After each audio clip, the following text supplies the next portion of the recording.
lo que los científicos formulan como método, Kant lo ascribe a la mente misma como algo constitutivo y esencial a la mente.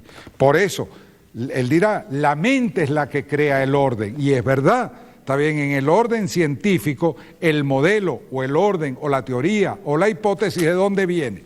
Está bien, de la mente del científico. Él la propone, él encuaja toda una serie de hechos, está bien, dentro de un modelo que él propone. ¿De dónde viene el encaje? De la mente del científico. Está bien, los hechos vienen dados, por decirlo así. Él provee la estructura, pero nunca se la ascribe ya a la estructura misma de la mente. ¿Está bien? Entonces, Kant dice, la estructura siempre viene de la mente. Muy bien, ¿está bien?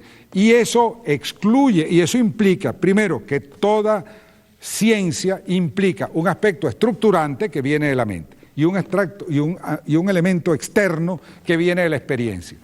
Entonces, para que haya ciencia tiene que haber las dos cosas: sensación, es decir, materialidad, y orden, estructura, leyes, relaciones entre esos hechos.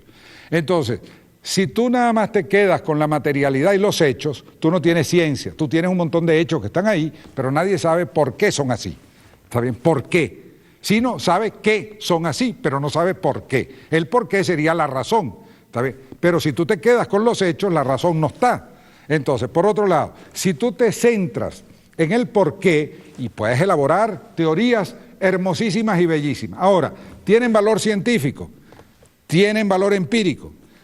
¿Han sido verificadas experimentalmente? No, son teorías. Lógicamente, son perfectas. También pueden ser infinitamente perfectas, pero son construcciones mentales puras.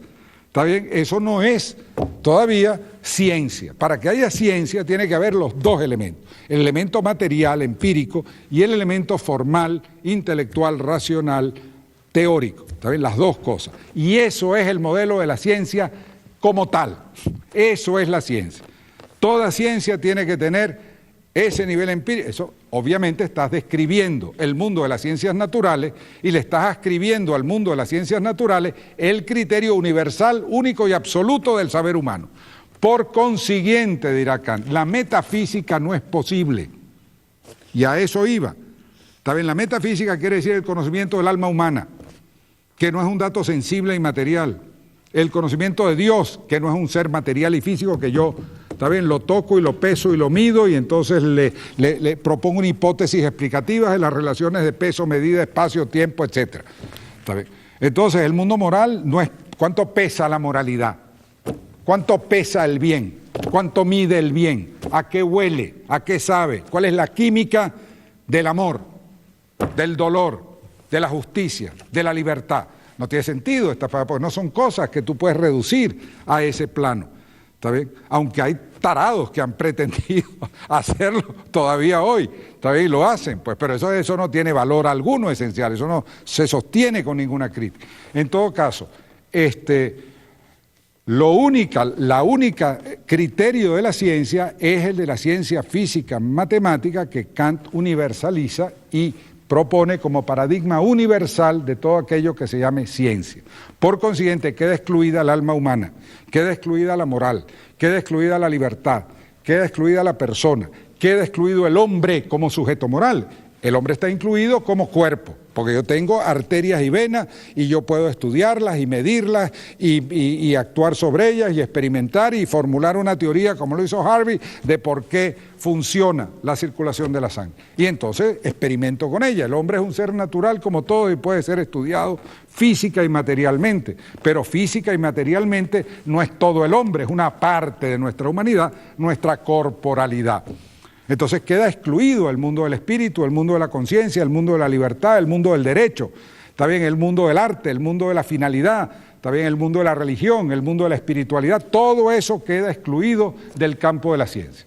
¿Está bien? Queda excluido. Entonces, ¿por dónde restaura y recupera Kant ese universo humano, espiritual, ético, está bien, religioso, libertario, está bien, consciente de la tradición occidental entera que hace del hombre, por decirlo así, un sujeto moral y libre siempre, en cualquier condición y bajo cualquier rubro, y sujeto de derecho natural, ¿está bien? Que no funda la religión, ni funda la familia, ni funda la sangre, ni funda, si ustedes quieren, el color de la piel o la creencia o el partido político, sino por naturaleza. El hombre tiene una dignidad esencial fundada en su mente y en su libertad, en su capacidad de juicio radica su autonomía, en su capacidad de libertad, su dignidad, su honor, su honra, su valor y su jerarquía espiritual y moral, está bien, como hombre, sea un hombre individual, sea una nación o un pueblo o una cultura o una civilización. Bueno, Kant la introduce, como hablamos la reunión pasada a través de otro libro que se llama La crítica de la razón práctica, que habla del mundo moral. Entonces él se pregunta, ¿de dónde me viene a mí el deber?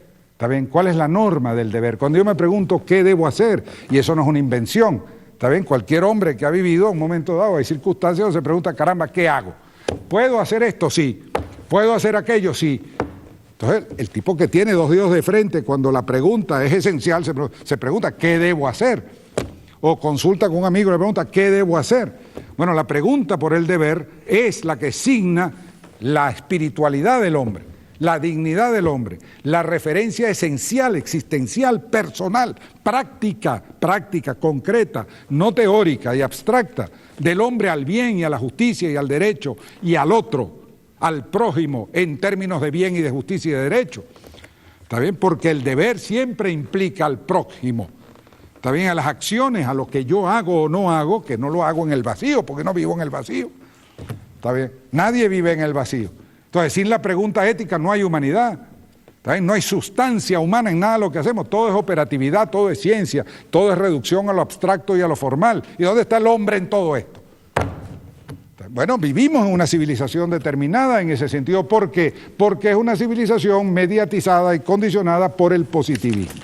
El positivismo hereda, o nace, si ustedes quieren, o recibe un apoyo, o se alimenta él de la crítica a la razón pura de Kant, donde dice el saber es el saber de los fenómenos materiales, la ciencia y el conocimiento humano, y por consiguiente la acción humana no puede ir más allá del plano de los fenómenos, del plano de las ciencias naturales. Y por consiguiente, preguntarse, dice él, por la espiritualidad del alma, o por la existencia de Dios, ¿está bien? O por la dignidad del hombre, o por la moralidad universal, etcétera, eso no tiene valor alguno.